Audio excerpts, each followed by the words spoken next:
Start చేసేచ్చా?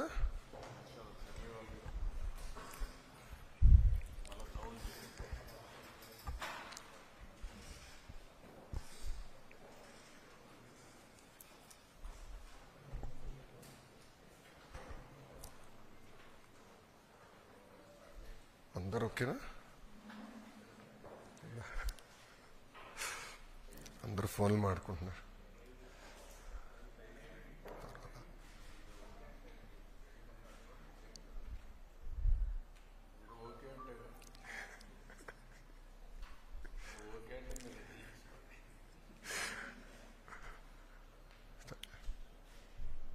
Start చేస్తాను. Media మిత్రులందరికీ నమస్కారం. ప్రజలు ప్రజాస్వామ్యం గెలిచి ప్రజాపాలన ఏర్పడి కరెక్ట్గా ఒక సంవత్సరం పూర్తి చేసుకుంటున్నాం. సుపరిపాలన తొలి అడుగు పడింది. విధ్వంస పాలన నుంచి ఏకంగా వికాసం వైపు మన ప్రభుత్వం ప్రయాణం ప్రారంభించింది. కేంద్రంలో ప్రధానమంత్రి గారు, రాష్ట్రంలో గౌరవ ముఖ్యమంత్రి చంద్రబాబు నాయుడు గారి నాయకత్వంలో ఆంధ్ర రాష్ట్రంలో డబుల్ ఇంజిన్ సర్కార్ అనేది ఈరోజు నడుస్తుంది. ఒక ఉద్యోగాల విషయంలో చూస్తే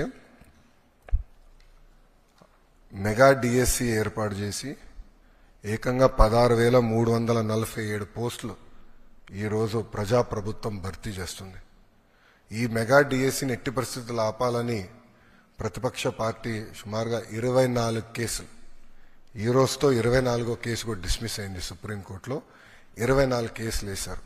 అయినా అవన్నీ తట్టుకుని డిఎస్సి ప్రక్రియ మేము పూర్తి చేస్తున్నాం. గడిచిన 10 సంవత్సరాల్లో రాని పెట్టుబడులు ఈ సంవత్సరంలో తీసుకొస్తాం జరిగింది. 9.5 లక్షల కోట్ల పెట్టుబడి, తద్వారా 8.5 లక్షల మందికి ఉద్యోగాలు కల్పించడానికి మేము ఒప్పందాలు కుదుర్చుకున్నాం. అనేక దశల్లో ఆ ఇన్వెస్ట్మెంట్స్ ఉన్నాయి. డొమెస్టిక్ ఇన్వెస్ట్మెంట్స్లో చూస్తే ఈరోజు భారతదేశంలోనే ఆంధ్ర రాష్ట్రం నంబర్ 1 ఉంది. 16% డొమెస్టిక్ ఇన్వెస్ట్మెంట్స్లో ఆంధ్ర రాష్ట్రానికి వస్తూ జరిగింది. దాంట్లో భాగంగా TCS, LG, NTPC green, ఆసిలర్ Mittal, BPCL, Reliance, renew power లాంటి సంస్థలు ఈరోజు ఆంధ్ర రాష్ట్రంలో పెట్టుబడులు పెట్టడానికి ముందుకు వచ్చినాయి. డబుల్ ఇంజిన్ సర్కార్ ఉంది కనుకనే విశాఖ స్టీల్ ప్లాంట్ కాపాడుకోగలం, రైల్వే జోన్స్ సాధించాం. అంతేకాకుండా భోగాపురం ఎయిర్పోర్ట్ పనులు కూడా వేగవంతంగా ఈరోజు జరుగుతున్నాయి. మీరు చూస్తే ప్రజాప్రభుత్వం ఏర్పడిన తర్వాత ఒక పెన్షన్లోనే భారతదేశంలో ఏ రాష్ట్రం ఇవ్వని విధంగా మేము ఇస్తున్నాం. వృద్ధులకి 1,000 రూపాయలు పెంచాం, వికలాంగులకి 3,000 రూపాయలు పెంచాం. బెడ్కే పరిమితం అవుతే 15,000 రూపాయలు ప్రతి నెల ప్రభుత్వం ఇస్తుంది. భారతదేశంలో ఏకైక ప్రభుత్వం ఇస్తుంది, అది ఆంధ్ర రాష్ట్ర ప్రభుత్వం. ఇంతేకాకుండా భారతదేశంలో ఎక్కడ లేని విధంగా 203 అన్న క్యాంటీన్లు ప్రజాప్రభుత్వం తిరిగి ప్రారంభించి ఈరోజు నడిపిస్తుంది. గౌరవ ముఖ్యమంత్రి గారు ఇప్పుడే చెప్పారు, ఆగస్టు 15 నుంచి ఉచిత బస్ విధానం కూడా మేము అమలు చేస్తున్నాం. దీపం పథకం ద్వారా ఇప్పటికీ 2 కోట్ల గ్యాస్ సిలిండర్లు ఉచితంగా ప్రజాప్రభుత్వం తెలుగింటి ఆడబడుచులకి అందజేస్తాం కూడా జరిగింది.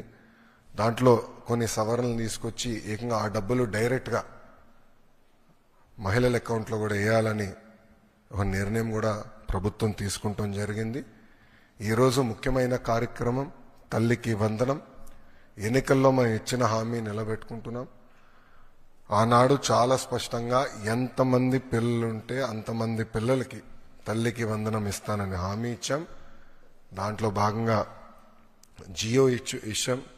ఈ రోజు నుంచి డబ్బులు తల్లుల అకౌంట్లో కూడా పడితే 13,000 రూపాయలు తల్లి అకౌంట్లో పడుతుంది. 2,000 రూపాయలు మెయింటెనెన్స్ గ్రాంట్ కింద స్కూల్స్లో మెయింటెనెన్స్ కోసం ప్రభుత్వం ఆ నిధులు కూడా ఖర్చు పెడతాం జరుగుతుంది. సో భారతదేశంలో ఎవరు చేయని విధంగా సంక్షేమ అభివృద్ధి కార్యక్రమాలు ప్రభుత్వం ఈరోజు చేస్తాం జరుగుతుంది. గౌరవ ముఖ్యమంత్రి చంద్రబాబు నాయుడు గారి నాయకత్వంలో సంక్షేమ అభివృద్ధి అనేది ఈ ప్రభుత్వానికి జోడెద్దుల బండి. మాకు చాలా క్లియర్ మ్యాండేట్ ఇచ్చారు. 2 మీరు తీసుకెళ్ళాలి. ఒక పక్కన ఉద్యోగాలు, ఉపాధి, అభివృద్ధితో పాటు సంక్షేమం కూడా చేస్తూ ప్రజలు ఏ ఆస్తి అయితే ఈ కూటమిని 94% సీట్లు ఇచ్చి గెలిపించారో ఆ ఆశని మనం నిలబెట్టుకోవాల్సిన బాధ్యత, నెరవేర్చాల్సిన బాధ్యత మా పైన ఉందని కేబినెట్ మీటింగ్లో కూడా గౌరవ ముఖ్యమంత్రి గారు చెప్తాం జరిగింది. సో ఈ తల్లికి వందనం కింద దాదాపు 60% కుటుంబాలలో 2 కన్నా ఎక్కువ మంది పిల్లలు ఉండటం జరుగుతుంది. సో వాళ్ళకి 2 ఉంటే 26,000, 3 ఉంటే దేర్ ఆఫ్ డబ్బులు వస్తాయి. సో ఆటోమేటిక్గా ఆ డబ్బులు వాళ్ళ అకౌంట్లో పడటం జరుగుతుంది. సో ఇచ్చిన హామీ బాబు సూపర్ 6లో ఒక హామీ కూడా, ఇది ఇంకొక మరో హామీ ఈరోజు కూటమి ప్రభుత్వం నిలబెట్టుకుంటాం జరుగుతుంది. Thank you.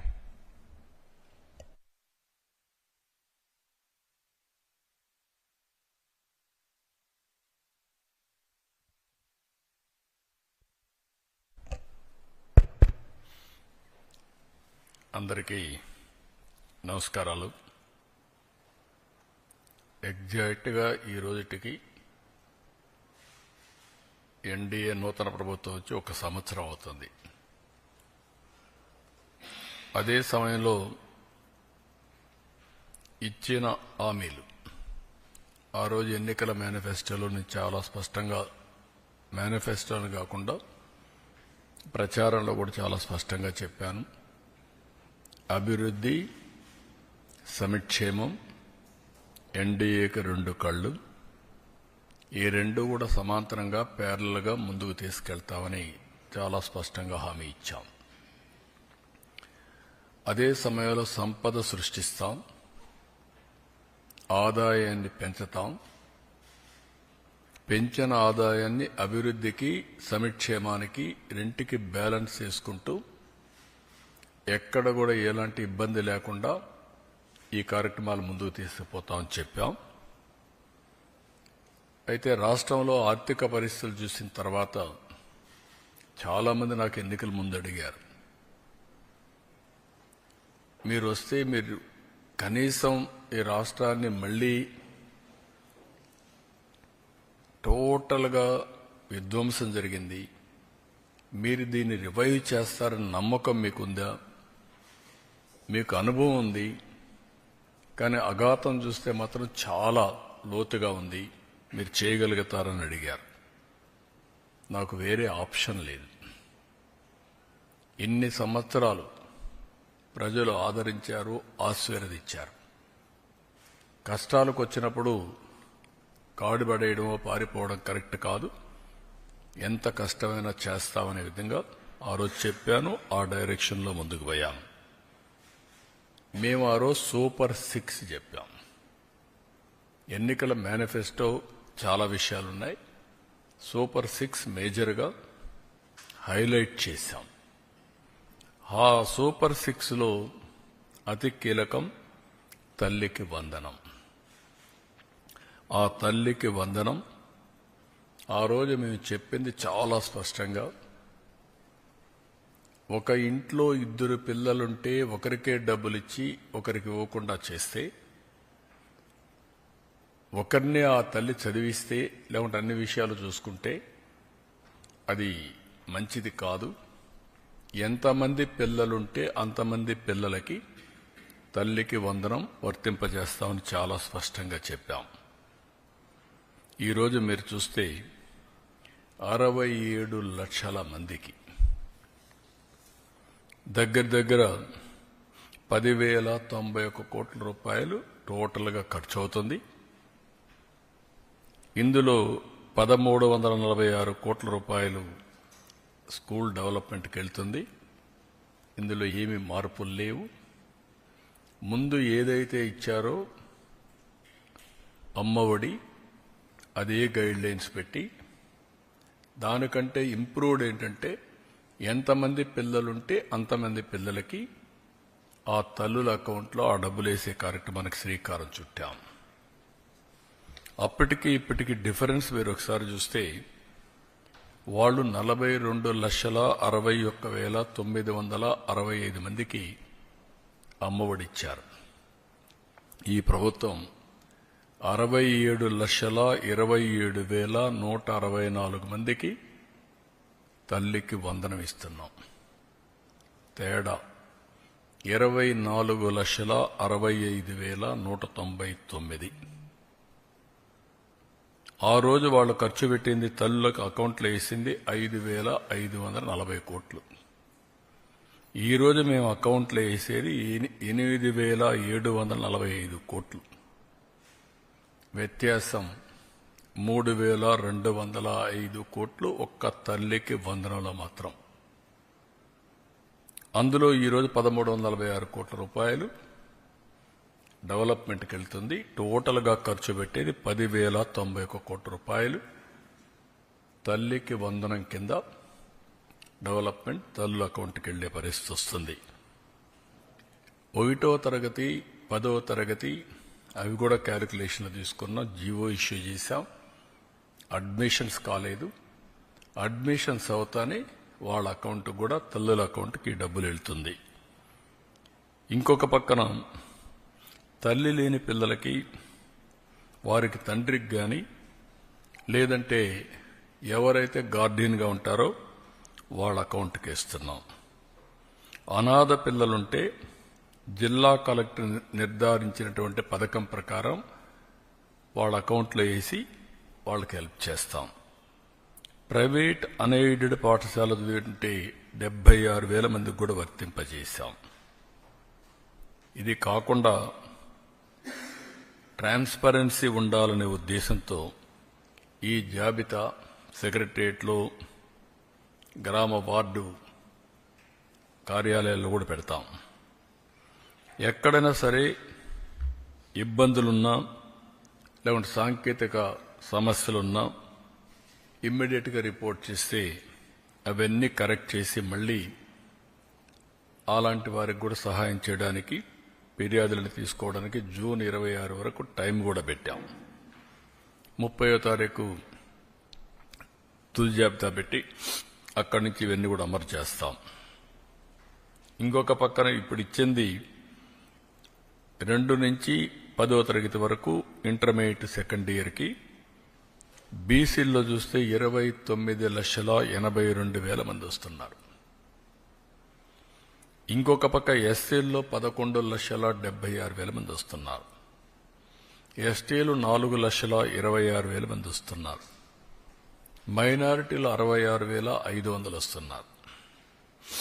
ఈడబ్ల్యూఎస్ విద్యార్థులు 8,44,000 మంది ఎకనామికలీ బ్యాక్వర్డ్ అగ్ర కులాలకు సంబంధించిన వ్యక్తులు వస్తున్నారు. ఒక బిడ్డ, 2 గాని 3 గాని 4 కూడా ఇచ్చాం. ఇది మీరు చూస్తే 18,55,760 మంది తల్లులకు ఒకే బిడ్డ, వాళ్ళకి యాజ్ ఇట్ ఈజ్ ఇస్తున్నాం. 14,55,322 మంది తల్లులకి 2 బిడ్డలు. ఇది 29,10,644. 2,10,684 మందికి 3 పిల్లలు. ఇది 6,32,052 మందికి ఇస్తున్నాం. 20,053 మందికి 4 పిల్లలు, అంటే 80,212 మందికి వీళ్ళకి కూడా ఇస్తున్నాం. ఏ మాట అయితే నేను చెప్పానో ఆ మాట ప్రకారం, ఒక పద్ధతి ప్రకారం, ఒక మాటలో చెప్పాలంటే ఇది ఒక పాపులేషన్ మేనేజ్మెంట్కి ఒక ముందడుగు. నిన్నే జపాన్లో చూసాం, 9 మిలియన్ హౌసెస్ ఆర్ వేకెంట్. ఇంకొక పక్కన ప్రపంచం అంతా కూడా ఏజింగ్ ప్రాబ్లం, రెండోది ఎకానమీ కూడా దెబ్బతినే పరిస్థితి వస్తున్నాయి. మన భారతదేశం మీరు చూస్తే 146 కోట్ల జనాభా, చైనా 130 కంటే తక్కువ ఉంది. అయితే భారతదేశం కూడా రీప్లేస్మెంట్ లెవెల్ లేదు. 2.1 ఫెర్టిలిటీ రేట్ ఉంటే రీప్లేస్మెంట్, అది 1.9కు వచ్చింది. ఆంధ్రప్రదేశ్ అయితే 1.5 ఆ ప్రాంతంకి వచ్చేసాం. సౌత్ ఇండియా మొత్తం ఆ పరిస్థితిలోకి వచ్చాం. అందుకే ఇప్పటికే ఫ్యామిలీ ప్లానింగ్ నుంచి డెమోగ్రఫిక్ మేనేజ్మెంట్ వైపు అడుగులేస్తున్నాం.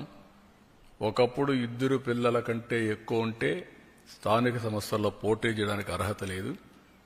ఇప్పుడు అది తీసేశాం. 2 పిల్లల కంటే తక్కువ ఉంటే పోటీ చేయడానికి అర్హత లేదని కొత్తగా పెట్టాల్సి వస్తుంది. అందులో రెండో స్టెప్ మీరు చూస్తే ఎక్కడికక్కడ ఆఫీసుల్లో కూడా ఒక అనుకూలమైనటువంటి వాతావరణం, చిల్డ్రన్ హోమ్స్ కింద ప్లే ఏరియా కానీ అక్కడ వాళ్ళకి ప్రత్యేకమైన సదుపాయాలు అవన్నిటి కూడా నిర్ణయాలు చేస్తున్నాం. అందులో ఇది ఒక మేజర్. చాలామంది చెప్పేది ఎక్కువ మంది పిల్లలుంటే మాకు ఆదాయం లేదు కాబట్టి మేము పిల్లల్ని చదివించలేమనే ఆలోచన ఉంది. ఈరోజు చదివించడమే కాదు, వీళ్ళకు కూడా వెసులుబాటు వస్తుందనే విధంగా ఈ కార్యక్రమానికి శ్రీకారం చుట్టాం. ఈరోజు మీరు చూసినప్పుడు తల్లికి వందనంలో ఇంకా మిగిలిన కార్యక్రమాలన్నిటికి కూడా మీరు చూసినప్పుడు అన్నదాత సుఖీభవ ఏడాదికి మొత్తం 14,000 రూపాయలు ఇస్తా అన్నాం. 6,000 రూపాయలు గవర్నమెంట్ ఆఫ్ ఇండియా ఇస్తుంది. వాళ్ళు ఇచ్చింది 7,500. ఈరోజు తెలుగుదేశం ఇచ్చేది 14,000. వ్యత్యాసం 6,500. తల్లికి వందనం నేను చెప్పాను. అన్నదాత సుఖీభవ ఇచ్చింది మీకు చెప్పాను. దీపం 3 సిలిండర్లు వాళ్ళు ఏమీ ఇవ్వలేదు. ఇంకొక పక్కన మీరు చూస్తే మత్స్యకారుల భరోసా, మేమిచ్చింది మత్స్యకారుల సేవలు. మొత్తం 1,29,178 మందికి ఇచ్చాం.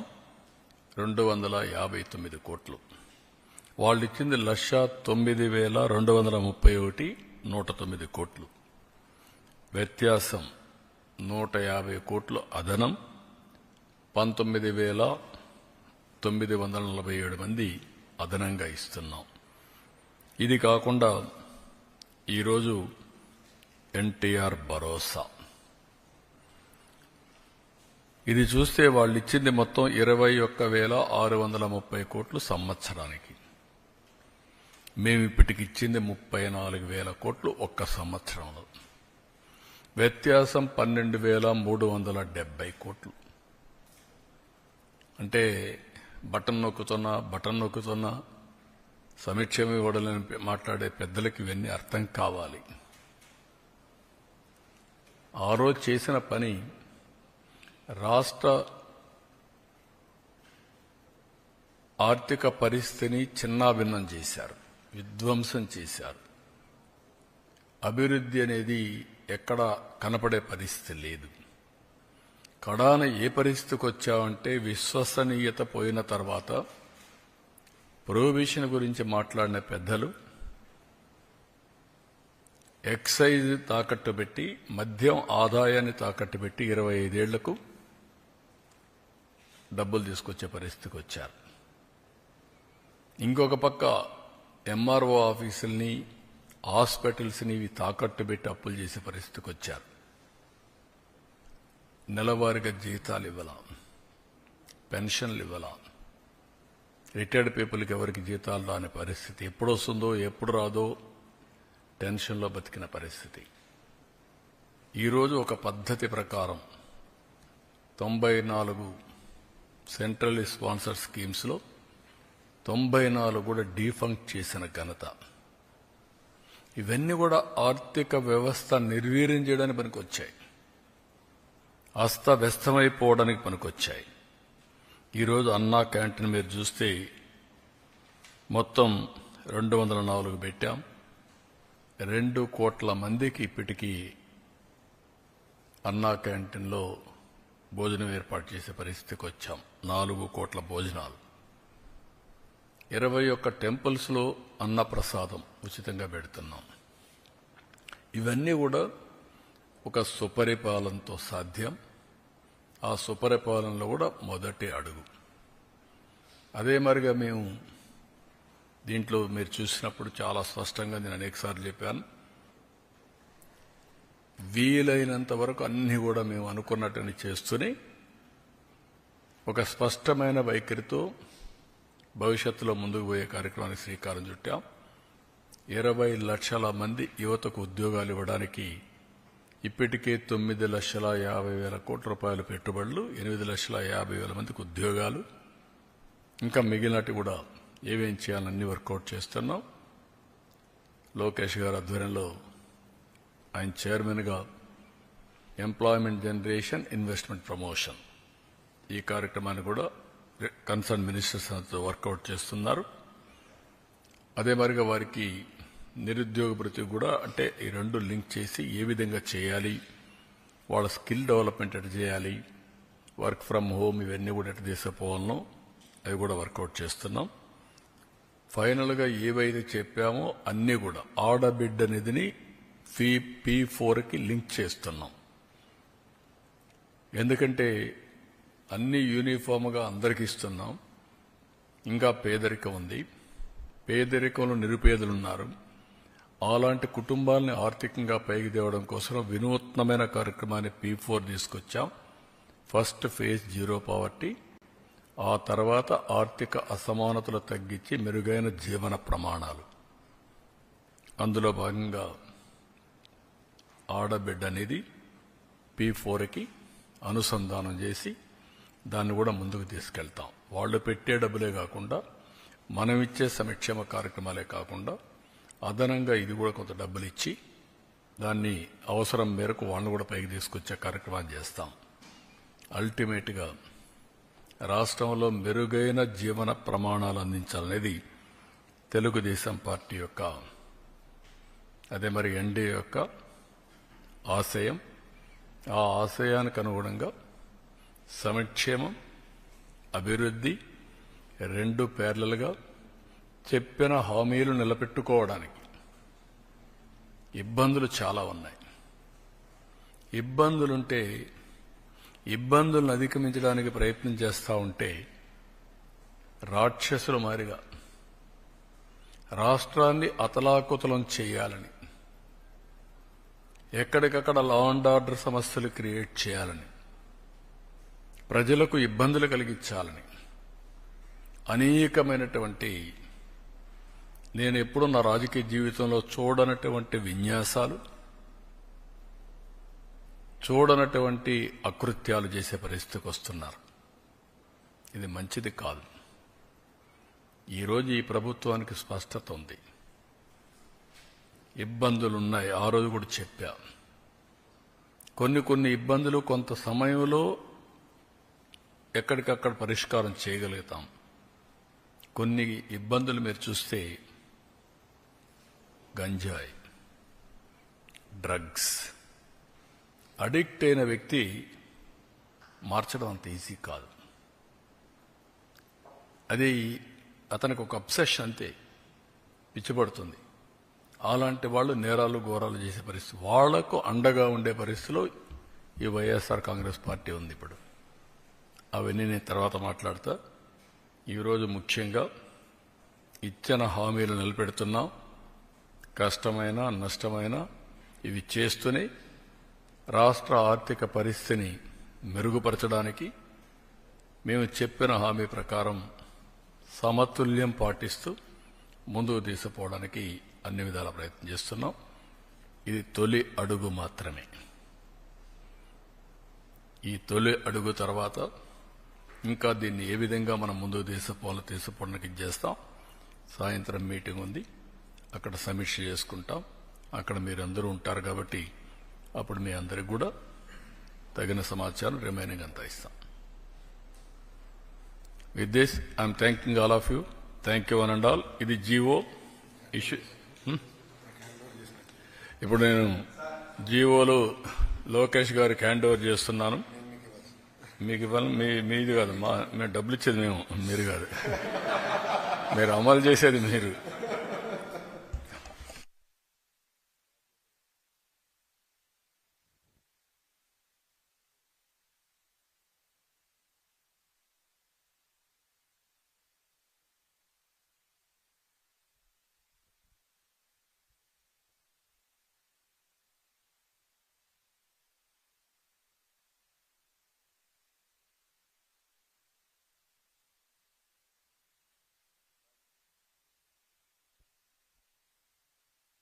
దీంతోనే అయిపోలేదు.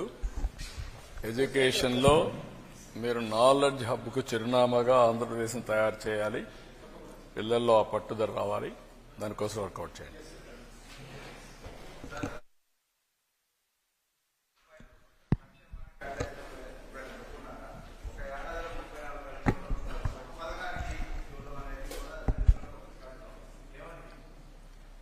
మీరు భారతదేశ చరిత్రలో మీరు ఒక్కసారి ఆలోచిస్తే 34,000 కోట్ల రూపాయలు ఒక ప్రోగ్రాంకి ఇచ్చే ఏకైక కార్యక్రమం ఎన్టీఆర్ భరోసా. ఇచ్చేది కాదు, ఇచ్చింది. 24-25కి 34,000 కోట్ల రూపాయలు ఇచ్చాం. నేను పెంచిన పింఛను ఏప్రిల్ నుంచి ఇస్తానని బకాయిలతో సహా ఏప్రిల్ నుంచి పింఛన్లు ఇచ్చి ఈరోజు చరిత్రలో మీరు చూస్తే 3,000 నుంచి 4,000 ఒకేసారి పెంచాం. విడతలు కాదు. సంవత్సరం నేను పెంచుకుంటూ పోతాను కాదు, ఒకేసారి పెంచడం. 2, 500 రూపాయల నుంచి 3,000 రూపాయలు దివ్యాంగులకు చేశాను. 3,000 నుంచి 6,000 చేశాను. అంటే ఎన్ని రెట్లు? 12 రెట్లు. That is our commitment. Kidney patients లేకపోతే కొంతమంది బాగా డిఫంక్ట్ అయిన వాళ్ళందరికీ 10,000 రూపాయలు నెలకు, సంవత్సరానికి 1,20,000 రూపాయలు. బెడ్కే పరిమితమైన వాళ్ళకి 15,000 అంటే 1,80,000 రూపాయలు ఆ ఫ్యామిలీకి ఇస్తున్నాం. ఇది నేను అడుగుతున్నా విజ్ఞులందరినీ. రాష్ట్రంలోని దేశంలో ఏ రాష్ట్రమైనా దరిదాపుల్లో ఉన్నారా? That is our commitment. There is no second thoughts. అందుకే ఒక సాటిస్ఫాక్షన్. పేరు కూడా పేదల సేవలో పెట్టి ఎక్కడ కూడా అజాగ్రత్త లేకుండా మొదలు తారీఖున ఇంటింటికెళ్ళి వాళ్ళు ఎక్కడుంటే హాస్పిటల్లో ఉంటే హాస్పిటల్లో, నరేగా పనులు చేసుకుంటే అక్కడ, బంధువులింట్లో వీళ్ళకి ఇవ్వడం, ఏదైనా ఓల్డేజ్ హోమ్లో ఉంటే అక్కడ కూడా తీసుకుపోవడం. అంటే ఎక్కడ ఉంటే అక్కడ తీసుకుపోయి డబ్బులు ఇవ్వడం అనేది. ఒకప్పుడు అన్నారు మా దగ్గర వాలంటీర్లు ఉన్నారు, అది లేకపోతే కాదని. ఎలక్షన్ ముందు మనం విన్యాసాలు చూసాం. ఈరోజు సుజావుగా ఎక్కడ డిస్టర్బెన్స్ లేకుండా టెక్నాలజీ ఆడిటింగ్ చేసి మళ్ళా IVRS పంపించి సాటిస్ఫాక్షన్ 85 నుంచి 90%. ఒకరిద్దరు డబ్బులు తీసుకున్న వైఎస్ఆర్ కాంగ్రెస్ పార్టీ ఓట్లో లేకుంటే ఇంకోటి ఉండొచ్చు, కానీ అట్మోస్ట్ సిన్సియర్గా వాళ్ళు హ్యాండ్ ఓవర్ చేసి వాళ్ళకి ఇచ్చిన డబ్బులు కూడా మర్యాదపూర్వకంగా దానికి కూడా తెప్పిస్తున్నాం. ఏదో డబ్బులు ఇస్తున్నామని వాళ్ళని తక్కువ చూడొద్దండి, గౌరవప్రదంగా ఇవ్వాలి అనేది కూడా చేసే పరిస్థితికి వచ్చాం. That is our commitment. ముందు రోజు ఇస్తున్నాం. సెలవు అయితే 1 డే ముందు. ఎప్పుడో జరిగాయండి ఇవన్నీ. That is our commitment. ఆ కమిట్మెంట్ నెరవేరుస్తున్నాం. మీరు చెప్పినట్టు ఒక ప్రోగ్రాంలో ఒక రోజు 10,000 కోట్లు, 67 లక్షల మంది పిల్లలకి. అయితే ఈ డబ్బులు కూడా మనం ఇచ్చేది ప్రజలు కూడా ఆలోచించుకోవాల్సిన అవసరం ఉంది. ఈ డబ్బుల్ని ఏదో వచ్చింది కాబట్టి ఖర్చు పెట్టేద్దామని కాకుండా, నేను ఏదైతే మాట్లాడుతున్నానో మీరు శాశ్వతంగా పేదరికం నుంచి పైకి రావడమే కాకుండా ఆర్థిక పరిస్థితులు మెరుగుపరుచుకొని మీరు కూడా బెటర్ లివింగ్ స్టాండర్డ్స్కి రావాలి. దాన్ని కూడా గైడ్ చేస్తాం. వెల్ఫేర్ అనేది ఎంపవర్మెంట్కి దారితీయాలి. అంతేగాని వెల్ఫేర్ అనేది ఎప్పటికీ ఆధారపడే పరిస్థితి రాకూడదు. అలాంటి దానికోసం శ్రీకారం చుడతాం. Will work it out how to guide them.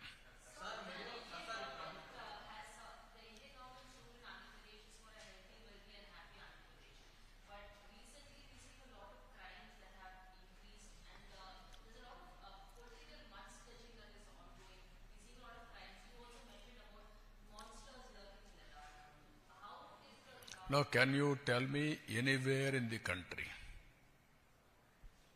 any political party is having this type of background? I'm asking straight question.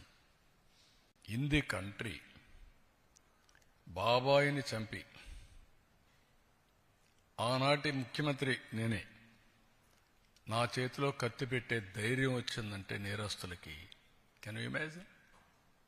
దాన్ని నమ్మించడానికి సాక్షి పేపరు టీవీ పెట్టుకొని పదే నమ్మించి సానుభూతి సంపాదించినది కూడా చూశారు కదా మీరు. Are the fit in politics? ఏంటి మన తెనాలి? ఎవరు వాడు? Rowdy sheeter. ఎవరు వాడు? గంజాయి బ్యాచ్. వెళ్తావా? మీరు వెళ్తారా? ఎన్ని గుండెలు ఉండాలి మీకు? ప్రజలు మీకు సపోర్ట్ చేయాలన్నా. ఇంకొక పక్క నిన్న పొగాకు. ఏంటి నీ పని? పొగాకుకు నేను చెప్పాను, ఎవరిచ్చారండి? 12,000 రూపాయలు క్వింటాల్కిచ్చి కొనిస్తున్నాం. మా దగ్గర ఎక్స్పర్టైజ్ లేదు, గోడౌన్స్ కూడా లేవు, రైతులు ఇబ్బందుల్లో ఉన్నారు. ఎంతైనా పర్వాలేదు, నష్టం వచ్చినా పర్వాలేదు, కొనాలని కొంటున్నాం. కొంటే మీ బాధ్యత ఏంటి? ఎప్పుడన్నా చేశారా మీరు? బాధ్యత లేకుండా పోయి ఒక 15,000 మందిని ఎసగిపోయి ఇక్కడ ఏం చేశారు? అమరావతి, దేవతల రాజధాని అమరావతి, ప్రజా రాజధాని అమరావతి, వేశ్యల నగరం. ఇది ఎంత కొవ్వెక్కుందండి మీకు? ఇంకా సమర్థించుకుంటారా మీరు? మీరు అడిగిన క్వశ్చన్ చెప్తున్నా, కెన్ యూ ఆన్సర్? ఇలాంటి వాళ్ళని మీరేం చేస్తున్నారు? మీడియా. మీ ఇంట్లో ఆడబిడ్డలు లేరా?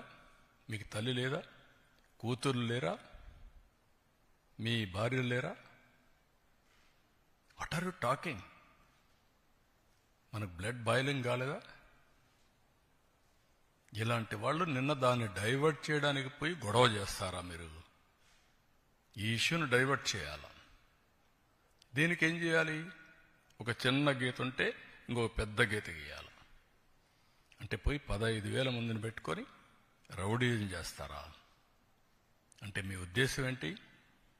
నేరస్తులు రాజకీయ ముసుగులో చేస్తున్నారు కాబట్టి మాట్లాడితే రాజకీయ నాయకులపైన యాక్షన్ ఎవరి మీద తీసుకోవాలి? రాష్ట్రానికి లా అండ్ ఆర్డర్ ఎవరు క్రియేట్ చేసినా బీ కేర్ఫుల్. హెచ్చరిస్తున్నా. నేనెప్పుడు భయపడలా. తీవ్రవాదులపైన పోరాడినప్పుడు కానీ, ముఠా నాయకులపైన పోరాడినప్పుడు కానీ, కమ్యూనల్ వైలెన్స్ని అణిచివేసినప్పుడు కానీ ఒకటే ధ్యేయం, public safety. Public safety, no compromise. ఈ విషయం గుర్తుపెట్టుకోవాల్సిందిగా ప్రతి ఒక్కరిని హెచ్చరిస్తున్నా. గట్టిగా కూడా చెప్తున్నా. ఎన్నోసార్లు చెప్పా, చేసి చూపిస్తా.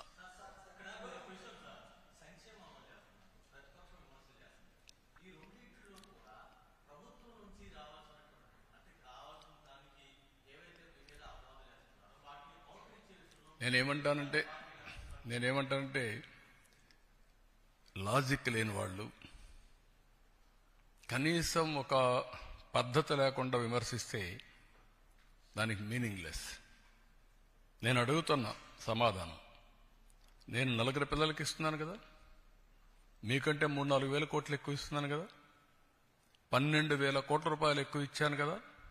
ఒక ఎన్టీఆర్ భరోసాలో అన్నా క్యాంటీన్లు పెట్టాం కదా. 6,500 కోట్లు అదనంగా నేను రైతుకు ఇస్తున్నాను కదా. అదే సమయంలో 90% డ్రిప్ ఇరిగేషన్ ఇచ్చాను కదా.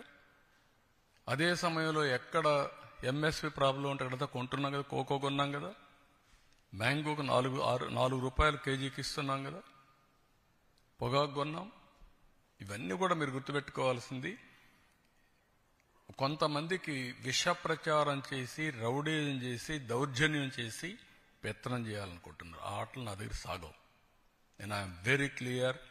మళ్లీ చెప్తున్నా, మీ ద్వారా ప్రజలకు కూడా చెప్తున్నా, ఇంతవరకు నా మంచితనాన్ని చూశారు.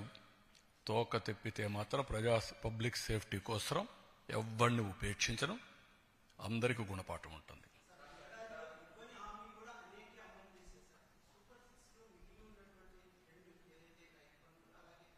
రైతు బంధుని చెప్తాను.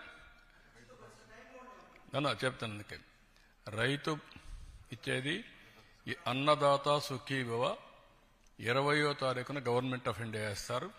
ఫస్ట్ ఇన్స్టాల్మెంట్ మేము కూడా ఆ రోజు చేస్తున్నాం. రేపు ఈ నెలే. రెండోది ఆగస్టు 15న ఆర్టీసీ ఉచిత ప్రయాణ సౌకర్యం కూడా ఉంటుంది. ప్రిపరేషన్స్ అవుతున్నాయి. ఆ రోజు లాంచ్ చేస్తున్నాం. ఆడబిడ్డనిది P4కు లింక్ చేశాం. ఉద్యోగాలు పెద్ద ఎత్తున ప్రయత్నం చేస్తున్నాం. స్కిల్ డెవలప్మెంట్గా నిరుద్యోగులుంది లింక్ చేస్తాం. కాబట్టి 6 సూపర్ 6 అయిపోయినాయి. గుర్తుపెట్టుకోండి. ఇంకెవడన్నా సూపర్ 6 మాట్లాడితే అతనికి నాలుక మందం తప్ప ఇంకోటి కాదు.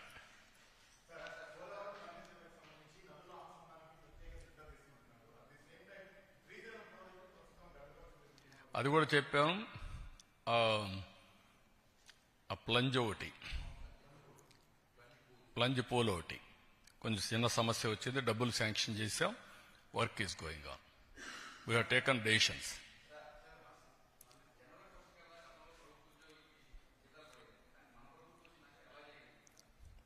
నేను ఒకటి కాదు, మీరు గుర్తుపెట్టుకోవాల్సింది ఇబ్బందులు చాలా ఉన్నాయి. దిగమింగి అనునిత్యం రోజుకు 1 గంట అయినా నేను ఫైనాన్స్లో కూర్చొని మాట్లాడుకుంటున్నాం. ఏ విధంగా చేయాలని అన్నీ ఆలోచిస్తున్నాం. అది కూడా ఒక రైట్ టైంలో మీతో మాట్లాడతాను. ఒక 11 సీట్లతో బుద్ధి చెప్పిన తర్వాత కూడా బుద్ధి మారకుండా ఏ విధంగా వీళ్ళు అడ్డపడుతున్నారో రైట్ టైంలో I will place before you with documentary evidence. అది ప్రజాద్రోహం. నేను ఆస్తులు తాకట్టు పెట్టడంలా, మద్యం ఆదాయాన్ని తాకట్టు పెట్టడంలా, కానీ ఒక క్రెడిబిలిటీతో ఎక్కడ కూడా సంక్షేమం ఆగకూడదు. అభివృద్ధి ఆగితే ఆదాయం తగ్గిపోతుంది. 2 బ్యాలెన్స్ చేయడానికి సమాంతరంగా తీసుకుపోతున్నా. దాని మీద ఎన్ని ఆటలాడాలన్నీ ఆడుతున్నారు. రైట్ టైంలో మీకు చెప్తున్నా. ఈరోజు అందుకనే జీతాలే కాకుండా పెన్షన్లు కూడా రైట్ టైంలో ఇస్తూ అందరినీ ఎక్కడికక్కడ చెప్పిన హామీలు ఎవరికి ఏ ఇబ్బంది లేకుండా చేస్తున్నాం. ఈవెన్ ఇన్ఫ్లేషన్ కూడా మనది లోయెస్ట్. మీరు ఆ విషయం కూడా గుర్తుపెట్టుకోవాలి. Thank you.